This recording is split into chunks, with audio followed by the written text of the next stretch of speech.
Qoldingmi o'g'lim? Mana shuni xonaga olib tashlanglar deydi-ku o'rtoqlar. Mana shunaqa overtayt kiyinib yurasanmi endi?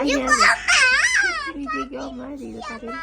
Agar shunaqa bolanglar bo'lsa, bir kun ham tura olmaysizlar. Aniq jinnixonaga o'zingizlar topib borasizlar o'rtoqlar.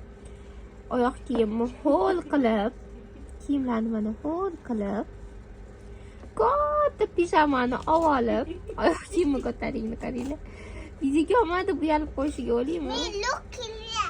Men Luk qildi, ha, luk qildi. Qaysi do'kondan qildingiz? Do'kon nomi nima? Luk qilgan do'koningizni. Bu do'konning nomi nima, Ibrohim? Dunyo Shop. Dunyo Shopga kelib, farzandinglarni xursand qilib ketsanglar bo'ladi. Dunyo Shopda qo'yib zo'rlarni qilib kattalarni kiyim kechalari ham bor. Bolajonlarni kiyim kechalari ham bor. Bu yoqda hozir 50 milliy zo'rskiga ketyapti. Maza qilib foydalanib qolsangiz. Telegram kanaliga o'tsanglar, mana rasmlarga tushirib tashlayapman 50 milliy hamma narsani Telegram kanaliga o'tib olinglar. O'g'limni Lukiga baho beringlar. Endi videoga olaymi o'g'lim?